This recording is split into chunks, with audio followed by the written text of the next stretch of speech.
Hello dear students, स्वागत है आप सभी का फिर से आपके अपने इस यूट्यूब चैनल पर। कैसे हैं आप सभी लोग? उम्मीद अच्छे होंगे, पढ़ाई कर रहे होंगे। आपका एग्ज़ाम ऑलमोस्ट स्टार्ट हो गया है। आज 17 तारीख है, 17 फरवरी है, कल से आपका एग्ज़ाम है। तो आज से जो वीडियो स्टार्ट हो रहा है, ये कंप्लीट मैथ रिवीजन का वीडियो स्टार्ट हो रहा है। 10 डेज सीरीज चल रहा है, आज से शुरू हो रहा है। आपका 27 फरवरी को मैथ का एग्ज़ाम है। तो 17 फरवरी से लेकर के 26 फरवरी तक आपको कुल 10 वीडियो मिलेंगे, जिसमें पूरा कंप्लीट मैथ का रिवीजन होगा। तो जिन बच्चों ने एक बार भी अपना सिलेबस अगर कवर किया है, तो उनके लिए ये 10 वीडियो बहुत ही इंपॉर्टेंट है। यदि आप इन 10 वीडियो को देखते हैं तो आपका पूरा कंप्लीट मैथ आपका रिवाइज जाएगा। और कैसे किस पार्ट के सवाल लगेंगे, किस प्रकार के क्वेश्चन आएंगे, उन सभी चीज़ों को वीडियो में बताया जाएगा। तो ये डे 1 का वीडियो आपका है। इसी प्रकार से आपको लगातार 26 तारीख तक 10 वीडियो मिलेंगे, जिसमें पूरा कंप्लीट हमारा मैथ रिवाइज होगा। तो आपका समय ज़्यादा ना गवाते हुए शुरू कर लेते हैं आज का वीडियो, जिसमें हम 3 पार्ट तक रिवाइज करेंगे, 1 से लेकर के 3 पार्ट तक। क्योंकि शुरू के जो 3-4 पार्ट है बहुत ही आसान है, तो जितना जल्दी हम कवर करेंगे, क्योंकि 10 वीडियो में हमको पूरा मैथ कंप्लीट कवर करना है। तो आज हम देखेंगे 1 से लेकर 3 पार्ट तक रिवाइज करेंगे बहुत ही जल्दी जल्दी। तो इस वीडियो को आप मिस मत कीजिएगा, आपसे रिक्वेस्ट है। वीडियो को जरूर देखिएगा, बहुत ही बेनिफिशियल वीडियो आपके लिए होने वाला है। तो शुरू करते हैं आज का वीडियो। जैसा कि आप बोर्ड पर देख सकते हैं, लिखे हैं complete math revision 10 days series 2026 board exam के लिए। पहला हमारा पार्ट क्या है? वास्तविक संख्याएं। आपकी किताब में भी होगा, एनसीईआरटी बुक से लिया गया है, ठीक है। तो पहले हम समझ लेते हैं कि संख्याएं होती क्या है। पहले हम थोड़ा सा फटाफट रिकॉल कर लेते हैं, थोड़ा सा जान लेते हैं कि संख्याएं क्या होती हैं, इस पार्ट के परिचय के बारे में, ठीक है। तो संख्याओं में हमको इन सभी संख्याओं को जानना बहुत ही जरूरी है, क्योंकि अगर पार्ट 1 का आप सवाल लगाएंगे, उसमें ऑब्जेक्टिव क्वेश्चंस भी आएंगे और वैसे भी क्वेश्चंस आते हैं, ठीक है। तो बहुत ही इंपॉर्टेंट है इन सभी चीज़ों को जानना। यदि आप इन सभी चीज़ों को जान जाएंगे तो पार्ट के सवाल बहुत आसान तरीके से लगाएंगे। हम क्या कर रहे हैं? रिवीजन कर रहे हैं, इसे थोड़ा जल्दी करेंगे, ठीक है, क्योंकि हमारे पास टाइम है नहीं। 10 डेज सीरीज है, क्योंकि 10 दिन में कंप्लीट मैथ का रिवीजन करना कोई छोटी बात नहीं है, बहुत बड़ी बात होगी, ठीक है। जो हम 1 साल में सिलेबस पूरा करते हैं, वो 10 दिन को कंप्लीट करना है। तो थोड़ा फटाफट हम जल्दी करेंगे, ठीक। तो आप समझने का प्रयास कीजिएगा। पहला क्या हमारा? परिमेय संख्या। परिमेय संख्या क्या होती है, अगर हम इसकी बात कर लें तो अभी आप देखेंगे पार्ट 1 में, अगर आप पढ़े होंगे, वैसे तो पढ़े लिए होंगे कि आप ऑलमोस्ट खत्म हो ही गया है। तो पार्ट 1 में देखेंगे, उसमें परिमेय संख्या सिद्ध करना होता है कि ये अपरिमेय संख्या सिद्ध करिए, अपरिमेय संख्या सिद्ध करना होता है, ठीक है। तो ये सभी चीज़ें बहुत इंपॉर्टेंट है। परिमेय संख्या क्या होती है सर? अगर हम बात कर ले तो परिमेय संख्या वो होती है जिसको हम P/Q के रूप में लिख सकते हैं। P/Q के रूप में मतलब कि जिसको हम बट्टे के रूप में लिख सकते हैं। ऐसा नहीं कि P/Q के रूप में लिखे बार बार P/Q, ऐसा नहीं है। हम जिसको Z/X यानी A/B के रूप में, इसका मतलब ये है कि जिसको हम बट्टे के रूप में लिख सकते हैं, वो क्या होती है? हमारी परिमेय संख्या होती है। जैसे फॉर एग्जाम्पल, अगर मैं यहाँ पे एग्जाम्पल दूँ तो 2/3, 4/5, ठीक है, 3/0 या फिर 0/3। यहाँ पे 2 मैं एग्जाम्पल लिखा हूँ। आप देखिए यहाँ पे ध्यान से, 2 एग्जाम्पल है, इसमें से बता सकते हैं आप कौन सा परिमेय संख्या है, कौन सा परिमेय संख्या नहीं है, कौन सा परिमेय संख्या है, कौन सा परिमेय संख्या नहीं है, इन दोनों एग्जाम्पल में से। तो मैं आपको बता दूं, इसमें एक कंडीशन और होता है हमारा, P/Q के रूप में लिख सकते हैं जहां पे Q is equal to not 0। Q is equal to not मतलब कि जो नीचे हमारा हर है, ऊपर वाले को क्या बोलते हैं? तो सर ऊपर वाले को बोलते हैं अंश, न्यूमरेटर। तो नीचे वाले क्या बोलते हैं सर? डिनोमिनेटर, हर बोलते हैं, ठीक है। तो जो नीचे वाला हमारा हर है ना, वो 0 नहीं होना चाहिए, 0 के बराबर नहीं होना चाहिए। बाकी ऊपर 0 जाएगा चलेगा, लेकिन अगर नीचे वाला अगर 0 के बराबर होगा तो क्या होगा? हमारा परिमेय संख्या नहीं होगा। तो आप देखेंगे यहाँ पे ऊपर 0 है, तो ये क्या होगा? ये परिमेय संख्या है, रेशनल नंबर है। लेकिन यहाँ पे 0 नीचे आ गया, Q is equal to not 0, but यहाँ क्या है? Q इज इक्वल टू 0 है, तो ये क्या होगा? हमारे परिमेय संख्या नहीं होगा। बात समझ में आई? उम्मीद है आपको समझ में आएगी। परिमेय संख्या का इसको P/Q के रूप में लिख सकते हैं, ठीक। आगे बढ़ते हैं हम। अपरिमेय संख्या क्या होती है? अपरिमेय संख्या वो होती है जिसको हम P/Q के रूप में ना लिख सके, ठीक है। जिसको हम P/Q के रूप में नहीं लिख सकते हैं, वो क्या होती है? हमारी अपरिमेय संख्या होती है। फॉर एग्जाम्पल के लिए अगर मैं यहाँ पे एग्जाम्पल दूँ आपको, तो यहाँ पे क्या होता है? मेरा √2, √3, √5, ये सभी क्या होती हैं? अपरिमेय संख्या होती है। अब आपको कैसे पता चलेगा? अगर मेरे पास मार्कर है और यहाँ पे व्हाइट बोर्ड है, अगर मैं इसके बट्टे 1 लिख दूं तो क्या ऐसा है कि ये मार्कर मना करेगा? नहीं नहीं, इसके बट्टे 1 नहीं लिखना है, ऐसा तो हो नहीं सकता। क्योंकि अगर मेरे हाथ में मार्कर, अगर मान लेते हैं अभी नया नया कोई आया है, तो अगर मैं लिखूं 2/3 या फिर 2/1 लिख दिया और मैं रूट में लगा दिया 2, तो उसके बट्टे तो वो 1 लिख सकता है कि नहीं? तो फिर यहाँ पे क्या, अगर एक हम यहाँ पे एक तो हम लिख सकते हैं, लेकिन एक लिखा जाता है, क्यों? अब क्यों नहीं लिखा जाता है उसको हमको पता करना, ठीक है। क्योंकि अगर आपके हाथ में पेन है, कॉपी है, तो आप √2/1 लिख सकते हैं, उसमें कोई दिक्कत है नहीं। क्योंकि लिखने में तो ऐसा है नहीं कि मना करेगा पेन कॉपी के नहीं, इसके बट्टे नहीं लिखना है। तो अब बताइए यहाँ पे कि लिख क्यों सकते हैं। तो अगर हम मैं ऊपर वाले एग्जांपल ले लूँ 2/3 की बात करूँ, तो यहाँ पे जो 3 है, 3 से अगर आप 2 को डिवाइड करेंगे तो हो सकता है पॉइंट में कुछ भी आंसर समथिंग कुछ भी आएगा। लेकिन अगर यहाँ पे √2 की बात करेंगे, √2 से अगर 3 को डिवाइड करना तो ऐसे डिवाइड हो नहीं सकता है, क्योंकि ये संख्या क्या है, रूट में है। ठीक है, वो संख्या क्या है, पहले से रूट में, वो संख्या पूर्ण संख्या है ही नहीं। तो जब वो नहीं है तो वो क्या होगा, हमारा 3 से डिवाइड नहीं होगा, इसलिए हम उसके बट्टे में कुछ लिख नहीं सकते हैं। बट्टे में लिखते हैं जिसको इसको हम भाग कर सकते हैं, जिससे डिवाइड कर सकते हैं। बात समझ में आ रही है। तो ये क्या हमारी, यही सभी क्या है, अपरिमेय संख्या है। अगर मैं एक बात और इसमें पूछूं आपसे कि क्या रूट में लगी सभी संख्याएं अपरिमेय संख्या होती है। फॉर एग्जांपल अगर √2, √3, √5, मैं आगे बढ़ जाता हूँ सर √9, फिर मैं आगे बढ़ा √12, फिर बढ़ा मैं √13, थोड़ा सा और आगे बढ़ा 16, फिर उसके बाद मैं लिख दिया √21, फिर मैं लिख दिया √24, फिर मैं लिख दिया √25। ठीक है, इतना मैं संख्या रूट में लिखा हूँ। तो क्या ये रूट में लिखी संख्याएं सभी संख्याएं अपरिमेय संख्या है। तो ये सभी संख्याएं अपरिमेय संख्याएं नहीं है। क्यों नहीं है, अब जरा ध्यान से देखेंगे यहाँ पे। तो जो संख्या रूट से बाहर निकल सकती है, कहने का मतलब है कि जिसका वर्गमूल हम कर सकते हैं, वो क्या होती है, परिमेय संख्या होती है। ठीक है, जैसे देखिए अगर मैं √2 को बाहर निकालूंगा तो सर ये बाहर नहीं निकलेगा, ये √2 ही रहेगा। √3 को निकालूंगा तो वो भी √3 ही रहेगा। √5 को निकालेंगे वो भी √5 ही रहेगा, वो बाहर निकलेगा नहीं।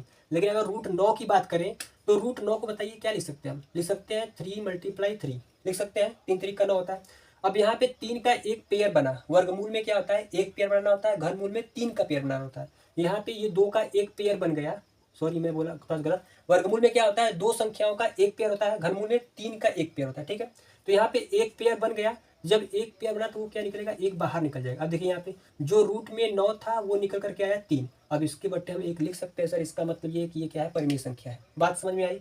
आगे बढ़े, अगर √12 की बात करें, अगर इसको निकालेंगे तो 2 दूनी 4 तय 12, 2√3 होगा। ये पूरी तरह से रूट से बाहर नहीं निकला है, √13 भी नहीं निकलेगा। लेकिन अगर √16 की बात करें तो हम √16 लिख सकते हैं सर 4 × 4 लिख सकते हैं। अब इसका भी एक पेयर बन गया है, संख्याओं का एक पेयर बना है, ये भी रूट से बाहर निकल करके क्या आएगा, 4 आएगा। ठीक है, ये भी निकल कर क्या आया, 4। अब इसके बट्टे भी हम लिख सकते हैं, तो √16 भी क्या है, हमारा परिमेय संख्या है। इसी प्रकार से अगर मैं बात करूँ √25 की, तो √25 को क्या लिख सकते हैं सर, 5 × 5 लिख सकते हैं। तो जब इसको बाहर निकालेंगे तो क्या निकल करके आएगा, 5 निकल करके आएगा। तो ये भी क्या हमारा एक परिमेय संख्या है। उम्मीद है कि आपको समझ में आ रहा होगा मैं क्या समझा रहा हूँ। ठीक है, तो रूट में लिखी ऐसा एक क्वेश्चन भी है आपकी किताब में कि क्या रूट में लिखी सभी संख्याएं अपरिमेय संख्याएं होती है। तो ऐसा नहीं है, सभी संख्याएं अपरिमेय संख्याएं नहीं होती हैं, कुछ संख्याएं परिमेय संख्या भी होती है जिसका हम वर्गमूल कर सकते हैं। आगे बढ़ जाते हैं, इसको मिटा दे रहे हैं। ठीक, आगे बढ़ जाते हैं। यहाँ पे अगर आपको पूरा डिटेल में देखना है, वैसे डिटेल में देखने के लिए टाइम है नहीं, लेकिन अगर आप देखना चाहते हैं तो इसी चैनल पर अपलोड है, उसको आप देख सकते हैं। अभी हम यहाँ पे रिवाइज कर रहे हैं। नेक्स्ट हमारा क्या है, परिमेय अपरिमेय हो गया। आते हैं भाज्य संख्या। भाज्य संख्या क्या होती है सर, भाज्य संख्या वह संख्या होती है, ऐसी संख्या जिसका 2 से ज्यादा गुणनखंड हो, 2 से ज्यादा, 2 से न 2 न 2 से कम, 2 से ज्यादा गुणनखंड हो, उसे हम बोलते हैं भाज्य संख्या। फॉर एग्जाम्पल मैं यहाँ पे लिख दिया 2, तो बताइए इसको कितने लोग काट सकते हैं, इसको कितने लोग काट सकते हैं, इसको केवल 2 लोग, एक तो अकेला 1 और एक अकेला 2। तो क्या ये भाज्य संख्या होगा, इसका गुणनखंड केवल 2 है। मैं बोला हूँ ऐसी संख्या जिसका गुणनखंड 2 से ज्यादा हो। अगर मैं थोड़ा सा और आगे बढ़ूँ, 3 के कितने गुणनखंड है सर, 1 और 3, फिर से वापस 2, ये भी नहीं होगा। अगर मैं और आगे बढ़ूँ, 4 का कितने लोग काट सकते हैं, 1 काट सकता है, 2 काट सकता है, 4 खुद भी काट सकता है। अगर आप काउंट करेंगे तो 1 हुआ, 2 हुआ, 3 हुआ। इसके गुणनखंड कितने हो गए, 2 से ज्यादा। ये क्या होगा, हमारी भाज्य संख्या होगी। ऐसे ऑब्जेक्टिव क्वेश्चन आ सकते हैं कि बताइए सबसे छोटी समभाज्य संख्या कौन है, सबसे छोटी समभाज्य संख्या तो कौन है, 4 है। ठीक है, इनसे ऑब्जेक्टिव क्वेश्चन पूछ सकते हैं, आपके बहुत से ऑब्जेक्टिव क्वेश्चन आ सकते हैं, तो इन सबको अच्छे से याद रखिएगा। तो हमारी भाज्य संख्या क्या होती है, पहली 4 है। उसी प्रकार से अगर मैं 5 की बात करूँ तो 5 नहीं हुआ, क्योंकि उसको केवल 2 लोग काट सकते हैं। 6 की बात करें तो 6 हो सकता है, 1 काटेगा, 2 काटेगा, 3 काटेगा, 6 खुद काटेगा, इसके 4 गुणनखंड हो रहे हैं। तो ये क्या हमारी भाज्य संख्या है। बस आपको सिंपल सा ये बात याद रखना है, भाज्य संख्या वह संख्या होती है जिसका गुणनखंड 2 से ज्यादा होता है, यानी 2 से ज्यादा लोग उसे काट सके। ठीक, ये बात यहाँ पे आ गई। तो ये हमारी भाज्य संख्या नहीं है, इन दोनों को मिटा दे रहे हैं। भाज्य संख्या के एग्जाम्पल मैं यहाँ पे लिख दे रहा हूँ ताकि आपको समझ आ जाए। भाज्य संख्या हमारी क्या होती है, 4 लिख सकते हैं, 6 लिख सकते हैं सर, 9 लिख सकते हैं। ठीक है, ये सभी क्या होती है, हमारी भाज्य संख्या। आगे बढ़ते हैं, अभाज्य संख्या। अभाज्य संख्या क्या होती है, अभाज्य संख्या वह संख्या होती है जिसका केवल क्या हो, 2 गुणनखंड हो, जिसका क्या हो, केवल 2 गुणनखंड हो, उसे हम बोलते हैं अभाज्य संख्या। जैसे देखिए अगर मैं यहाँ पे ले लूँ 1, मैं यहाँ पे ले लिया 1 ले लिया, ठीक है।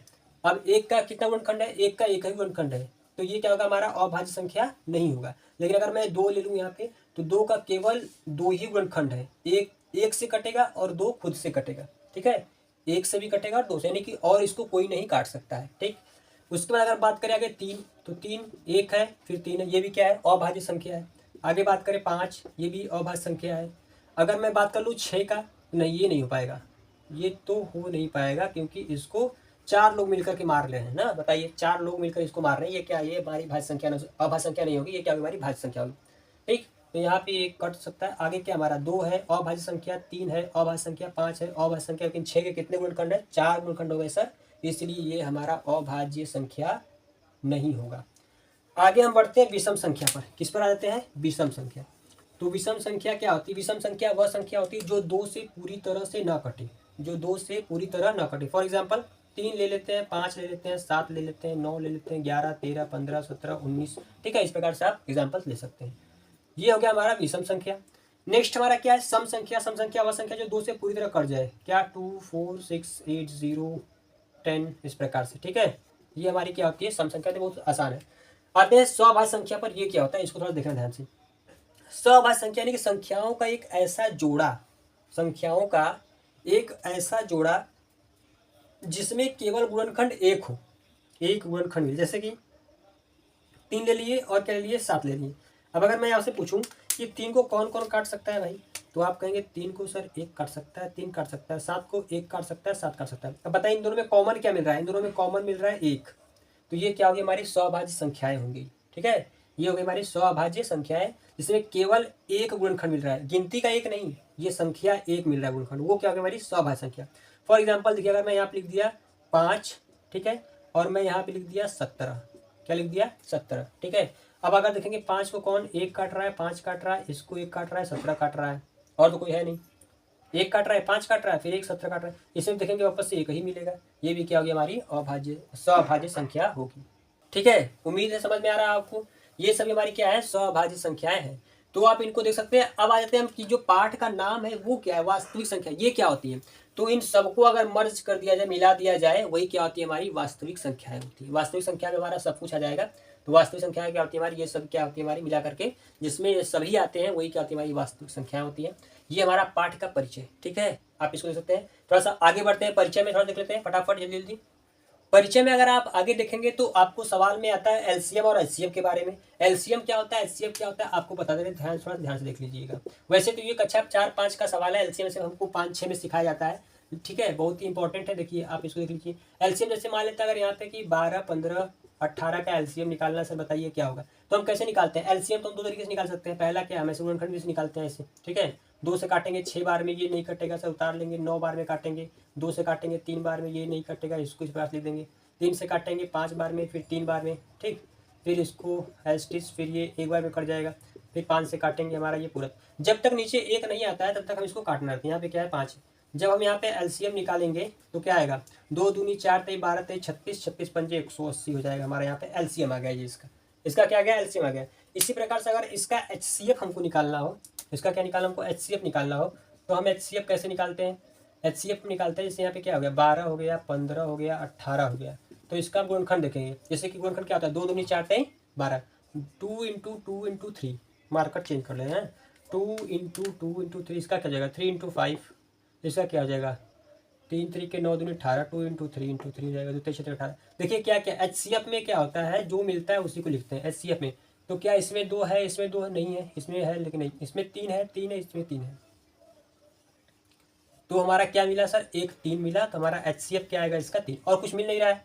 इसमें 3 है लेकिन इसमें 5 है और इसमें 5 है, तो जो सब में होता है वही क्या हमारा एचसीएफ होता है। लेकिन एलसीएम क्या होता है, इसमें सबको लेना पड़ता है, ठीक है। आप इस प्रकार से एलसीएम भी निकाल सकते हैं, ठीक। ये हमारा एचसीएफ, ये हमारा एलसीएम। अब एलसीएम और एचसीएफ के बीच में एक संबंध होता है जो बहुत इंपॉर्टेंट है, ठीक है। क्या संबंध होता है उसको देख लेते हैं।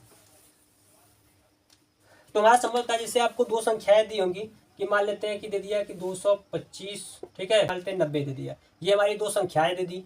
अब बोल दिया कि इसका एलसीएम हमको दिया, जैसे चलिए पहले इसका एलसीएम निकालते हैं, ठीक है, आपको सवाल समझ रहे हैं अच्छे से। चलिए इसका हम पहले एलसीएम निकाल लेते हैं इन दोनों का। तो दोनों का अगर हम एलसीएम निकाल लेंगे सर, तो एलसीएम कितना आ जाएगा, चलिए निकाल, 2 का अगर निकालेंगे 225 एस्टीज रहेगा, 2 से काटेंगे 45 दफ़ा में कट जाएगा, 5 से काटेंगे 5 चौक 20, 5 पच्चे 25, 5 9 45, ठीक।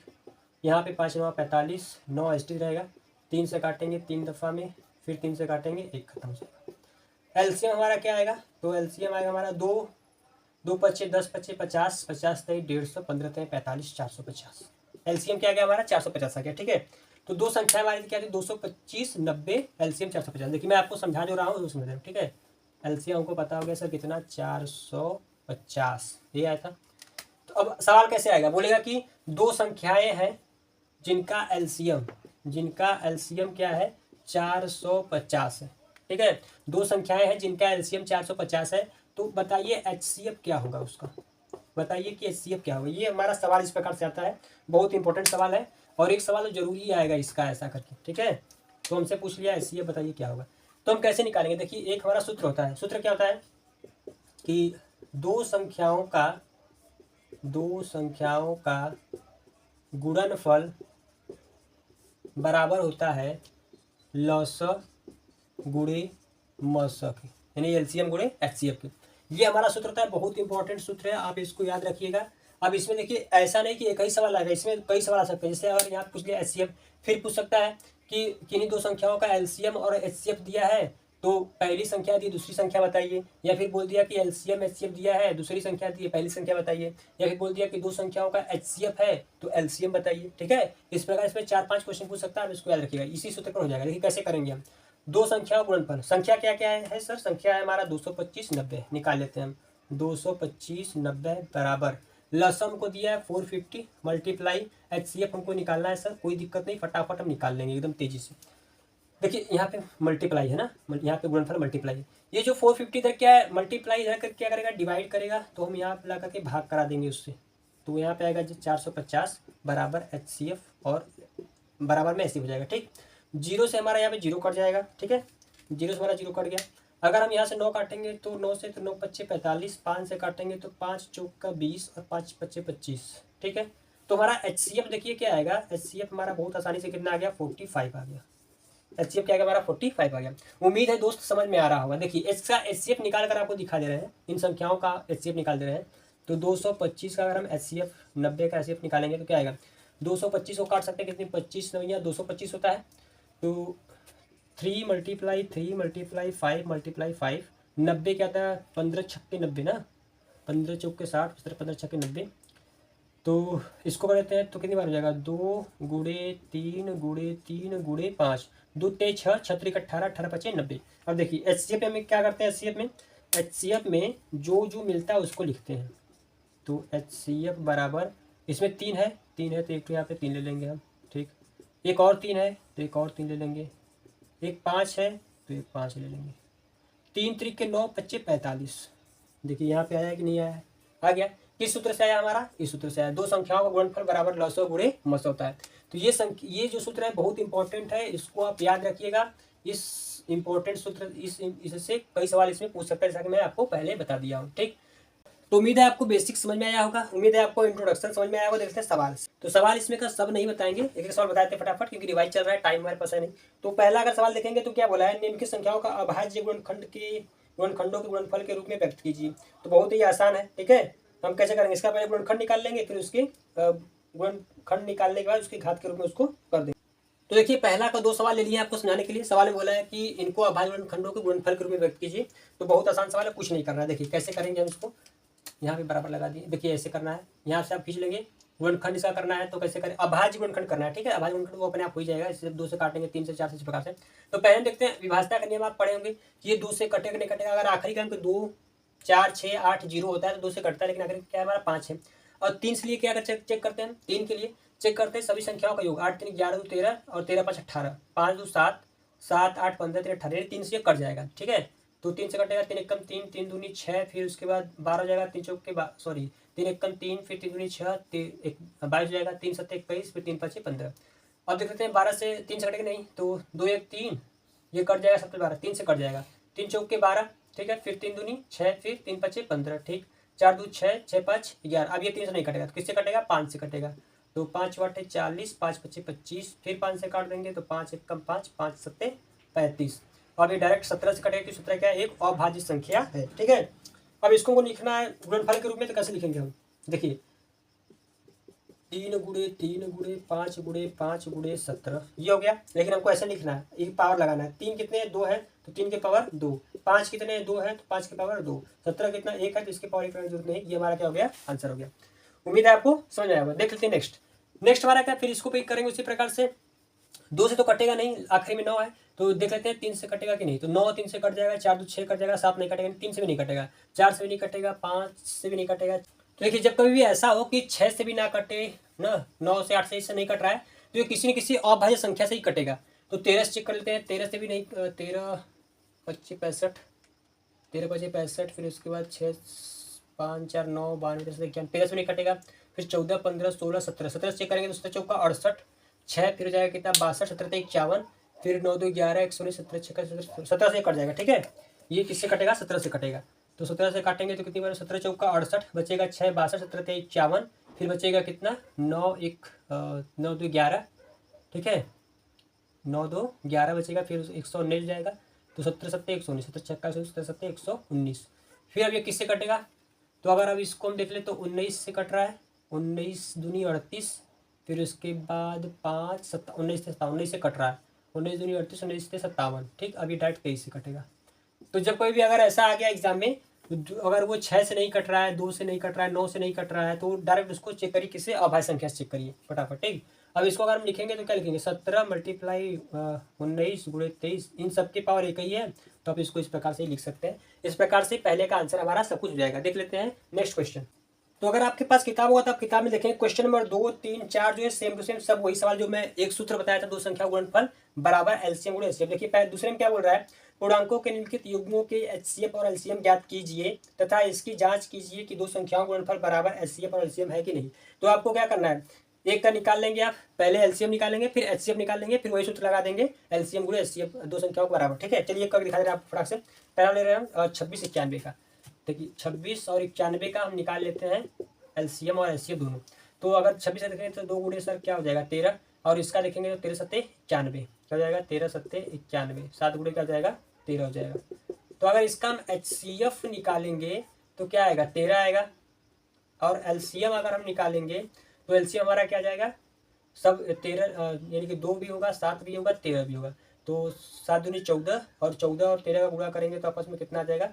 13 169 घट जोड़ देंगे तो 182, कितना आएगा 182। एलसीएम हमारा आ गया 182, एचसीएफ आ गया 13। ठीक है, आपको सही तरीके से निकालना है। ठीक है, बोला है कि युग्मों का एचसीएफ और एलसीएम निकालिए, तो आपको सही तरीके से पहले एलसीएम निकालना है, गुणनखंड से निकाल लीजिएगा, फिर कैसे भी करके एलसीएम और एचसीएफ निकाल लेंगे। अब हम वही लगाएंगे सूत्र, कौन सा?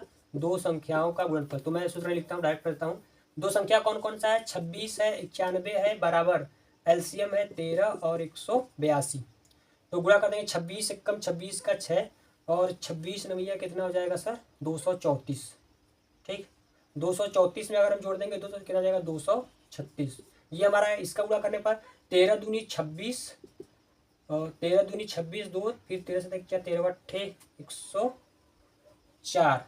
104 में अगर हम जोड़ेंगे 2 तो कितने 106 हो जाएगा, फिर बचेगा 10, 13 कम 13 10 23। देखिए 2366 2366, यानी ये क्या हमारा जांच करने पर गुणनफल सही आ रहा है। ठीक है, तो देखिए तीसरा क्वेश्चन क्या बोला है कि अभाज्य गुणनखंडन विधि द्वारा निम्नलिखित पूर्णांकों के एचसीएफ और एलसीएम ज्ञात कीजिए। देखिए पहला हमारे से आप सवाल दिया है, बस बता दे रहे हैं, आप निकाल लीजिएगा। 12 15 क्या दिया है? 21 दिया है। तो आप इसका इस प्रकार से ऐसे करके, ठीक है, गुणनखंडन विधि दोनों का करके क्या करना है? एलसीएम निकालना है, एचसीएफ निकालना है, आसान तरीके से आप निकाल सकते हैं। ठीक, नेक्स्ट में बोला है एचसीएफ दिया है 306 और 657, दो संख्याओं का एचसीएफ दिया है, मौसम दिया है 9, तो एलसीएम ज्ञात करना है। कितना आसान, वही सवाल लगाएंगे तो लगाएंगे दो संख्याओं का गुणनफल बराबर एचसीएफ गुणे एलसीएम। दो संख्या गुणा करेंगे, फिर 9 से जला करके भाग कर देंगे, हमारा एलसीएम अपने आप निकल करके आ जाएगा। सर आप इसको पढ़ सकते हैं, बहुत इंपॉर्टेंट है और बहुत ही क्या बोलते हैं उसको, सरल सवाल है ना, बहुत ही आसान है। ठीक है, अब इसको देख लेते हैं। क्वेश्चन नंबर 5 बताने का, आपको क्वेश्चन नंबर 5 बता देने के बाद अच्छे तरीके से बोला है क्या है? जांच कीजिए कि क्या किसी प्राकृतिक संख्या n के लिए संख्या 6n अंक 0 पर प्राप्त समाप्त हो सकती है नहीं हो सकती है। देखिए यहाँ पे 6 दिया, इसकी पावर n दिया है। हमसे बोला है कि ये बताइए कि किसी प्राकृतिक संख्या n के लिए, यानी यहाँ पे आप कोई भी एक प्राकृतिक संख्या रखिए, 1 से लेकर के कुछ भी रखिए। प्राकृतिक संख्या क्या होती है मैं बताया नहीं ना। प्राकृतिक संख्या होती है एक ना, एक होती है क्या बोलते हैं उसको, पूर्ण संख्या बोलते हैं, पूर्णांक संख्या बोलते हैं, वो सब बताया नहीं आपको। प्राकृतिक संख्या क्या होती है? जिस ऐसी संख्या जो गिनती के काम में आती है, जो 1 से शुरू होती है। ठीक है, जैसे अगर मैं बोल दूं कि कि अगर इसे क्लास में गिनने हो कितने छात्र हैं तो हम 1 2 3 4 5, ठीक है, प्राकृतिक संख्या होती है। पूर्ण संख्या क्या होती है? पूर्ण संख्या वह संख्या होती है अगर प्राकृतिक संख्या हम 0 ऐड कर देंगे तो वो क्या होती है? हमारी पूर्ण संख्या होती है, ठीक है। तो प्राकृतिक संख्या हो गई 1 से लेकर के, पूर्ण संख्या होती है 0 से 0 1 2, इस प्रकार से। पूर्णांक संख्या क्या होती है? दोनों होती है, ठीक, इस प्रकार से हमारे होते हैं।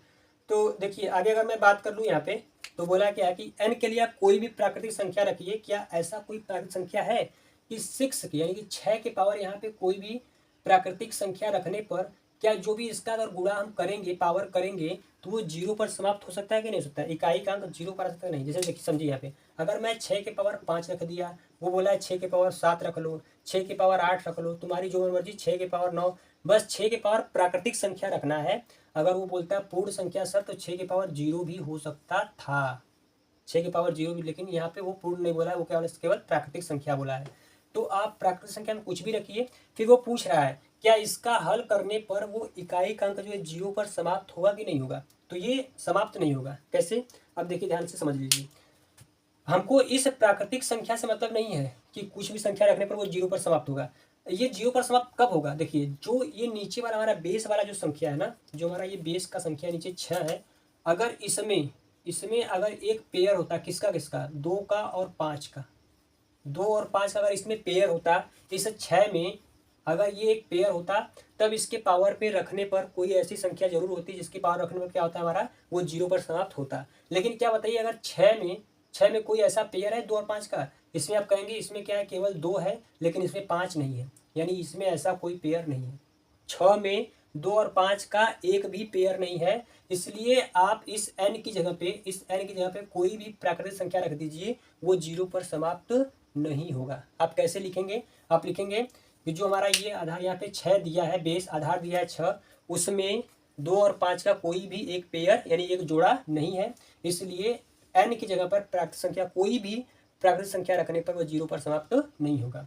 एक लाइन आप और लिख देंगे कि 0 पर समाप्त होने के लिए संख्याओं में एक पेयर होना आवश्यक है 2 और 5 का, ठीक है, 2 और 5 का एक पेयर होना आवश्यक। जिससे मानते हैं कि 2 5 10 30, इसमें देखेंगे तो 1 2 है, 1 5 है, 1 3, एक पेयर मिल गया बस। अब आप इसके पावर कोई भी पावर संख्या रखिए, अगर उसको हल करेंगे तो क्या हमारा 0 पर समाप्त होगा। उम्मीद है आपको ये समझ में आया होगा। जितना बताया आप उसी प्रकार उसको लिख देंगे। एक पेयर होने की आवश्यकता है सर, तभी n की जगह पर प्राकृतिक संख्या रखने पर वो 0 पर समाप्त होगा, अन्यथा वो समाप्त नहीं होगा। ठीक, आगे अगर बढ़ जाए तो इसमें आप कुछ है नहीं, आप इसको देख सकते हैं। इसी वजह से छठा नंबर पूछा है 7 × 11 13 13 क्या है, भाज्य संख्या है कि नहीं? तो आप इसको हल करके देख लेंगे ये क्या है, भाज्य संख्या है, क्योंकि इसके गुणनखंड ज्यादा मिलेंगे 2 से ज्यादा, ठीक है।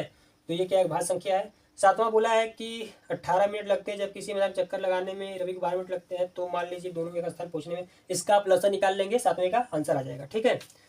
18 और 12 का लसन निकाल लेंगे, आंसर आ जाएगा 36 मिनट पूछेगा। देख लेते हैं 1.2 में बोला है सिद्ध कीजिए, तो मैं इसमें एक सिद्ध करके आपको दिखा दे रहा हूँ। अपरिमेय संख्या सिद्ध करना है तो हम √5 को सिद्ध कर लेते हैं, अपरिमेय संख्या। तो आप बोर्ड पर देखिए इसको ध्यान से। तो देखिए ये बहुत ही इंपॉर्टेंट है, ऐसे कोई सवाल जरूर आ जाएंगे आपके बोर्ड एग्जाम में कि √5 दे दिया, फिर √2 दे दिया, फिर √3 या फिर 3 + √6 5 - √2, इस प्रकार से कोई भी संख्या देगा जरूर आपको अपरिमेय संख्या सिद्ध करने के लिए, ठीक है। तो इन्हें आप ध्यानपूर्वक अच्छे से जरूर देखें, और जिस प्रकार से ये हो रहा है, मैं जिस प्रकार से इसको करूंगा उसी प्रकार से सभी संख्याएं जो होंगी अपरिमेय संख्या सिद्ध करना होगा, उसी प्रकार से सेम टू सेम होगा, ठीक है। देखिए कैसे करेंगे हम, स्टेप बाय स्टेप फटाफट हम देख लेते हैं जल्दी जल्दी। यहाँ से हम हल करेंगे, यदि हम स्टेप बाय स्टेप देखिए। पहला इनको क्या लिखना है, पहला हमको मानना है कि माना √5 एक परिमेय संख्या है, ठीक है। पहले में आप मान लेंगे, हम क्या मानेंगे कि माना √5 एक परिमेय संख्या है। हम यहाँ पे पहले मान लेंगे, ये हमारी पहली लाइन होगी सभी को हल करते हुए। ऐसा अगर क्वेश्चन आएगा सभी को हल करते हुए, √5 एक परिमेय संख्या मैंने आप मान लिया। अब बताइए अगर कोई परिमेय संख्या है सर उसको हम p/q के रूप में लिख सकते हैं। आप बोलेंगे ठीक लिख सकते हैं, तो क्या मैं यहाँ पे लिख सकता हूँ √5 बराबर a/b लिख लेते हैं, बराबर डालना है यहाँ पे √5 बराबर क्या लिख सकते हैं a/b लिख सकते हैं। तो अब इसको देखिए यहाँ पे ब्रैकेट में क्या लिखना है, ब्रैकेट में हमको लिखना है कि a और b क्या है, स्वभाज्य संख्याएं हैं। यहाँ ब्रैकेट में हम लिख देंगे, तो हम ब्रैकेट में लिख दिए a और b क्या है, दोनों क्या है, स्वभाज्य संख्या है। स्वभाज्य संख्या क्या अभी बताएं आपको परिचय वाले में, जिसमें केवल एक गुणनखंड मिले, एक संख्या एक जो हमारी है, ठीक है। और देखिए यहाँ क्या करेंगे, हम दोनों तरफ क्या करेंगे, वर्ग करेंगे। अब जब दोनों तरफ वर्ग करेंगे तो यहाँ पे क्या जाएगा हमारा, ये हो जाएगा 5, और ये क्या जाएगा हमारा a² बट्टे में क्या जाएगा b², क्या जाएगा हमारा ए स्क्वायर बट्टे में बी स्क्वायर हो जाएगा। इसमें कोई दिक्कत परेशानी यहाँ पे है नहीं। अब देखिए हम क्या करेंगे इसके आगे हम यहाँ पे ये जो 5 है इसको हम इधर भेज देंगे, ठीक है, इसको हम भेज देंगे इधर और इसको इधर कर देंगे, यानी हमारा क्या जाएगा बी स्क्वायर बराबर हमारा क्या आएगा ए स्क्वायर बट्टे का क्या आएगा 5 आएगा, ठीक। बी स्क्वायर यहाँ से मल्टीप्लाई करेंगे तो हो जाएगा ये जो मल्टीप्लाई है 5 इधर आकर डिवाइड करेगा, तो ये हमारा आ गया बी स्क्वायर बराबर ए स्क्वायर बटे 5। इससे हमको क्या मिलता है, इससे हमको यह पता चलता है कि जो 5 है ए स्क्वायर को विभाजित करता है, तो बीच नीचे है ये जो 5 है ए स्क्वायर को विभाजित करता है, तो हम यहाँ ब्रैकेट में लिख देंगे अगर 5 ए स्क्वायर को विभाजित करता है तो 5 ए को भी करेगा, जाहिर सी बात है, तो हम यहाँ लिख देंगे इसी को, ठीक है। यहाँ पे इस प्रकार से लिख देंगे और ये सभी चीज़ें बहुत इंपॉर्टेंट है, ये सब चीज़ें लिखना जरूरी है, ठीक है, तभी आपको नंबर पूरा अच्छे से मिलेगा। आगे हम यहाँ पे करेंगे। अब बताइए अगर 5 ए स्क्वायर को विभाजित करेगा तो कुछ ना कुछ तो मिलेगा ही, तो अगर मैं यहाँ पे इस प्रकार से मान लूँ कि ए बराबर मान लेते हैं यहाँ पे क्या है 5c है, ठीक है, मैं यहाँ पे मान लेता हूँ ए बराबर क्या मान लेता हूँ 5c। अब ये जो हमारा c है ये क्या है कोई ना कोई धनात्मक पूर्णांक होगा, हम ब्रैकेट में लिख देंगे, क्या लिखेंगे हम, ये क्या है c क्या है एक धनात्मक पूर्णांक है, हम इस प्रकार से लिख देंगे c क्या है एक धनात्मक पूर्णांक है। अब देखिए यहाँ से हम इसका मान रख देंगे, क्या रखेंगे, मैं ऐसे फटाफट रख देंगे, यहाँ से जो हमारा बी स्क्वायर है बी स्क्वायर को एस टी यहाँ पे उतार लेंगे, बी स्क्वायर बराबर ए बराबर क्या है 5c है, तो यहाँ पे देखेंगे ए का मान क्या है ए स्क्वायर, तो हम यहाँ रखेंगे 5c का स्क्वायर, नीचे क्या है 5 है तो यहाँ उतार लेंगे 5, यहाँ तक कोई दिक्कत परेशानी होगा नहीं, ठीक है। बी स्क्वायर को हम एस टी यहाँ पे बी स्क्वायर उतार लिए, उसके बाद हम क्या किए ए के स्थान पर ए बराबर 5c है तो हम यहाँ पे रख लिए हैं 5c स्क्वायर, तो इसका भी स्क्वायर बट्टे में क्या है 5 है। आगे अगर हम हल करेंगे तो आगे हमारा हल क्या हो जाएगा, बी स्क्वायर हमारा एस टी रहेगा बी स्क्वायर बराबर 5 का करेंगे 25c स्क्वायर हो जाएगा और नीचे क्या रहेगा 5 इसको काटेंगे तो कितनी बार में 5 बार में, तो वापस हमारे यहाँ पे क्या आएगा बी स्क्वायर बराबर 5c स्क्वायर, ठीक है, ये आ गया। अब देखेंगे ये जो 5 हमारा यहाँ पे मल्टीप्लाई है इधर अगर क्या हो जाएगा डिवाइड हो जाएगा, तो यहाँ पे हम क्या लिख सकते हैं, यहाँ पे सी स्क्वायर बराबर बी स्क्वायर बट्टे का 5। इसका मतलब ये है कि जो 5 है बी स्क्वायर को भी विभाजित कर रहा है, अगर 5 बी स्क्वायर को विभाजित कर रहा है तो 5 बी को भी करेगा। वापस से हम ये सब चीज़ लिखेंगे ये वाला पूरा, तो हम यहाँ पे लिख देंगे इसको, हम यहाँ पे लिख देंगे 5 बी स्क्वायर को विभाजित करता है तो 5 बी को भी विभाजित करेगा।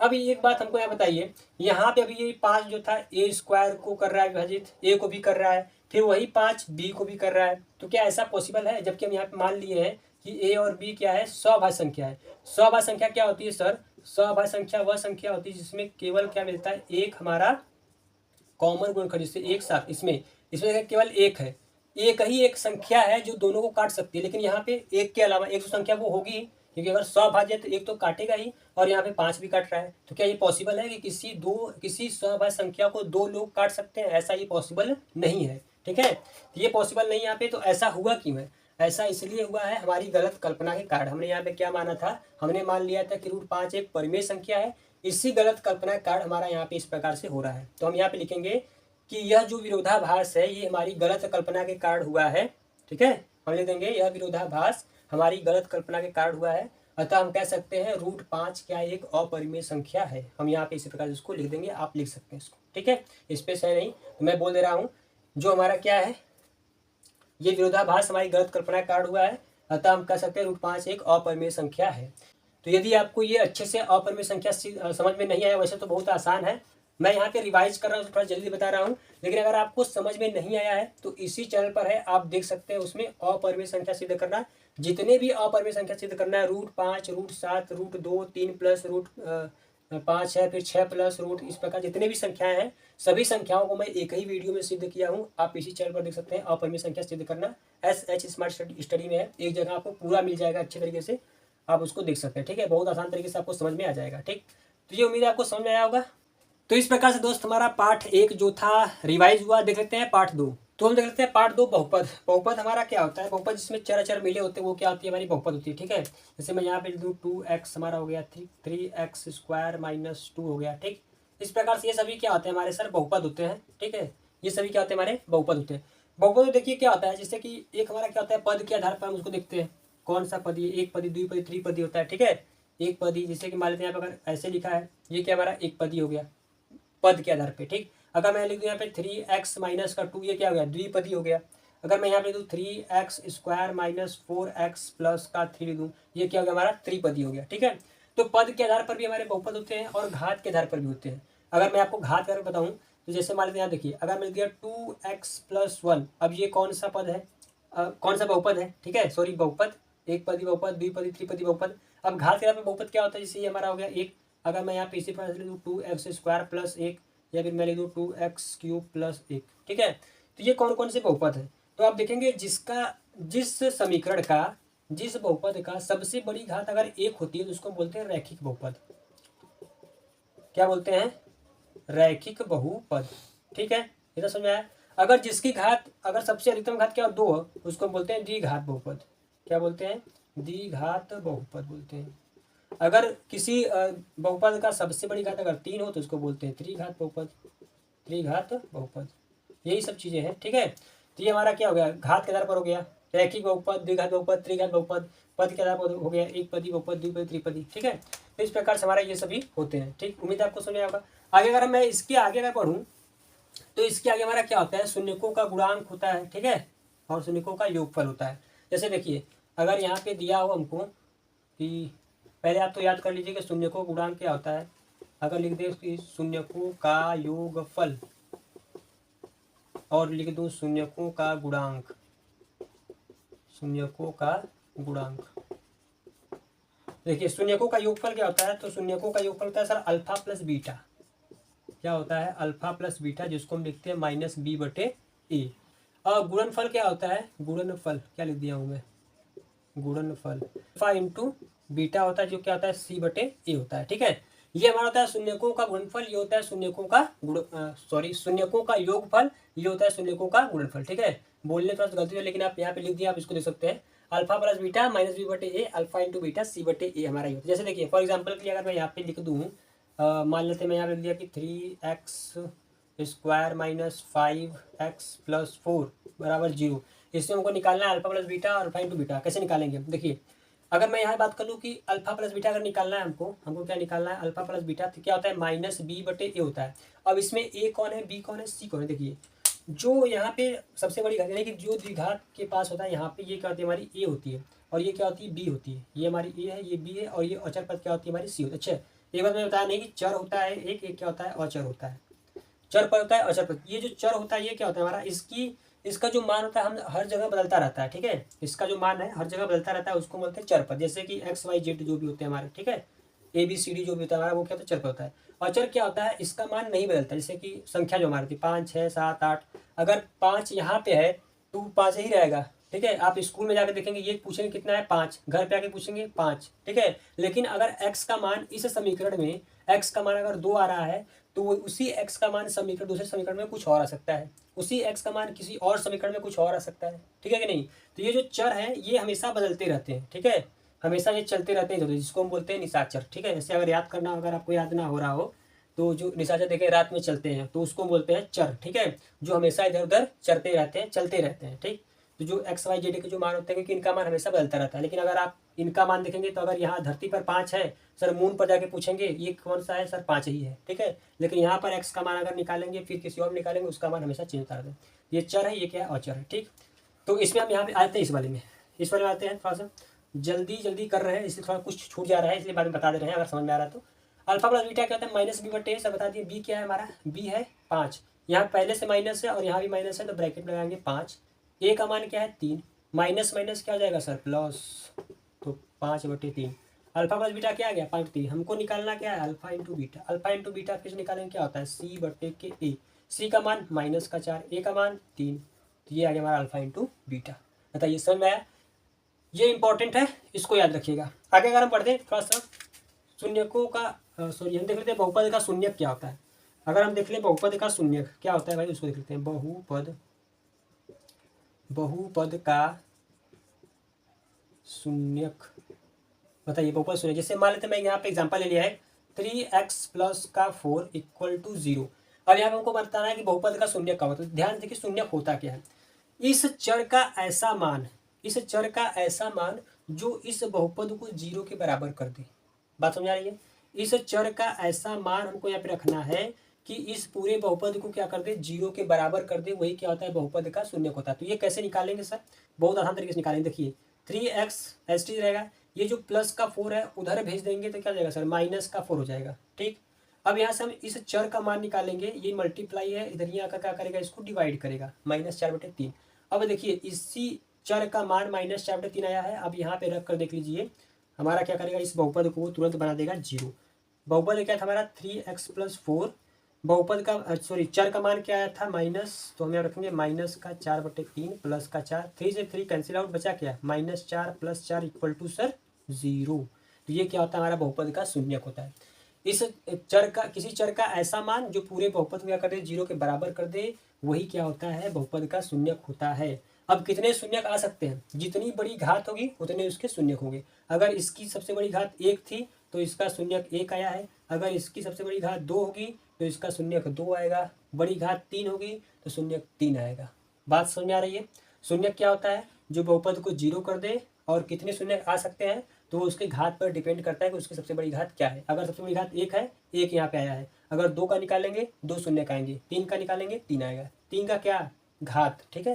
अगर 3 घात का निकालेंगे तो 3 शून्यक आएगा। ये हमारा था, आप इसको देख सकते हैं। ठीक है, एक और इंपॉर्टेंट हमारा सूत्र है कौन सा, अगर मान लेते हैं हमको दे दिया कि शून्यकों का योगफल दिए हैं और शून्यकों का गुणनफल दिए हैं, द्विघात समीकरण ज्ञात कीजिए। जैसे एक सवाल है आपके किताब में 2.2 का सवाल दिया है, 1.4 - 1 क्या दिया है सर, 1.4 दिया है और -1 दिया है। ये क्या है, ये शून्यकों का योगफल है। ये क्या है, योगफल शून्यकों का। ये क्या है, शून्यकों का गुणनफल दिया है, ठीक है।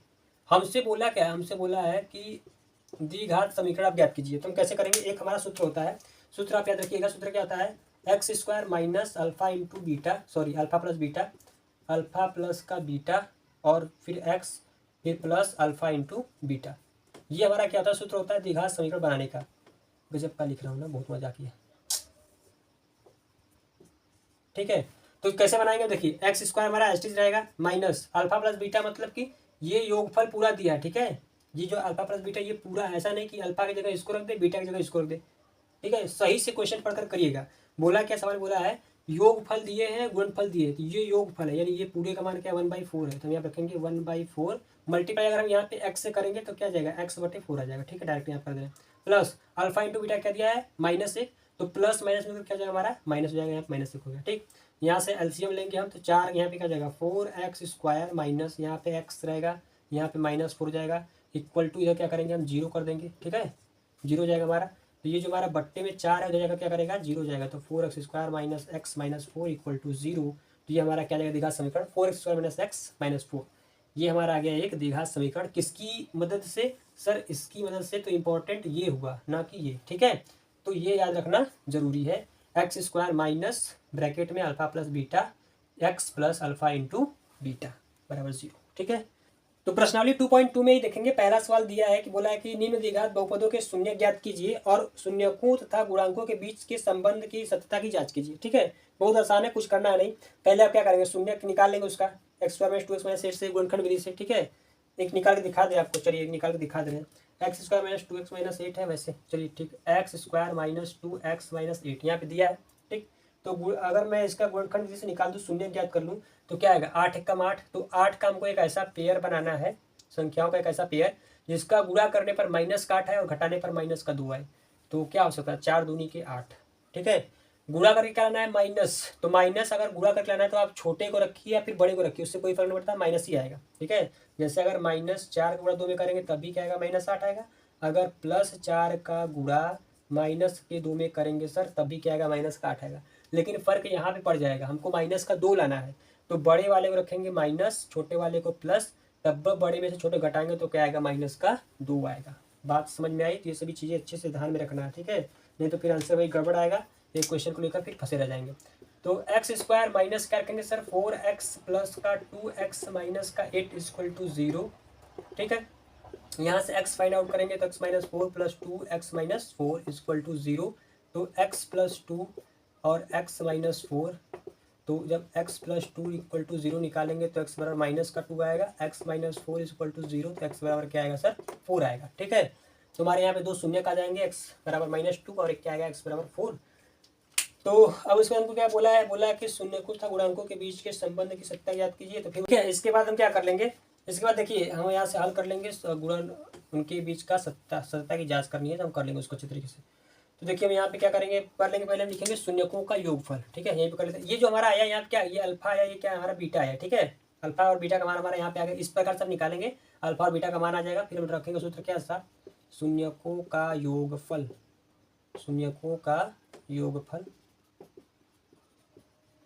तो क्या होता है, अल्फा प्लस का बीटा बराबर क्या होता है सर, बराबर होता है माइनस का बी बटे के ई। ठीक है, मार्कर चेंज कर लें, चलिए इसे करते हैं। अल्फा प्लस बीटा, अल्फा का मान क्या दिया है, माइनस का 2 plus 4 is equal to minus B. अब यहाँ से लेंगे, जब ये रखेंगे माइनस बी बटे यहाँ से रखें। ठीक है, ये ए है, ये बी है, ये सी है, और यहाँ पे अल्फा और बीटा का मान आ गया है। तो माइनस बी मतलब कि माइनस पहले से है -2, ठीक है, और बट्टे में ए का मान 1 है। -2 प्लस 4 घटाएंगे तो क्या आएगा, 2 आएगा, क्योंकि बड़ी संख्या का चिन्ह लगता है बराबर। माइनस माइनस मिलकर क्या हो जाएगा, प्लस का 2, बट्टे में 1 का कोई मतलब है नहीं, देखिए आया। दूसरा क्या है, शून्यकों का निकाल लेंगे गुणनफल, शून्यकों का गुणनफल। ठीक, गुणनफल क्या होता है सर, अल्फा इंटू बीटा होता है। ठीक है, सी बटे ए होता है। ठीक है, अल्फा इंटू बीटा यानी सर -2 × 4। ठीक, सी का मान सर माइनस का 8, ए का मान सर 1, 4 दूनी के 8, चिन्ह क्या आएगा माइनस, यहाँ भी क्या है -8। ठीक है सर, समझ में आया, बताइए कोई दिक्कत परेशानी होगा नहीं यहाँ पे। पहले हम क्या करेंगे, इस गुणनखंड विधि से यहाँ पे कितने घात हैं, 2, तो इसके 2 मूल आ जाएंगे। ठीक है, 2 शून्यक आ जाएंगे जो हमारे अल्फा और बीटा होंगे।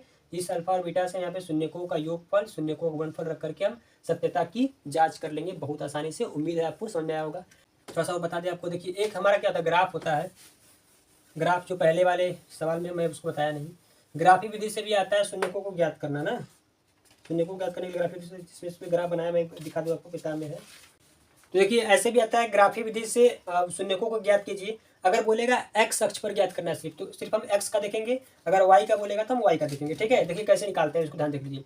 अगर पूछा हमसे एक्स अक्ष का, तो हम देखेंगे यहाँ पे जो ये हमारी ये जो गई है ग्राफ, ये जो हमारी रेखा गई है, ये एक्स को कितनी बार काटी या फिर टच की है। ठीक है, जितनी बार वो एक्स को टच की होगी या फिर काटी होगी, दोनों को लेंगे। तो टच की है या फिर काटी है, उन दोनों को लेंगे, तो वो क्या होगा, हमारा शून्य हो जाएगा। जैसे देखिए यहाँ से गया, एक बार यहाँ पे काटा, 1 हो गया, फिर यहाँ पे 2 हो गया, फिर यहाँ पे 3 हो गया, फिर यहाँ पे 4। इसको नहीं काउंट करेंगे सर, ये क्या हमारा वाई अक्ष का है। ठीक है, हमको सिर्फ लेना है एक्स का।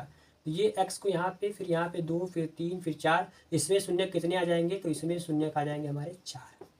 कितने आ जाएंगे सर, 4 आ जाएंगे शून्य। ठीक है, इस प्रकार ग्राफिक विधि से आप इसको निकाल सकते हैं।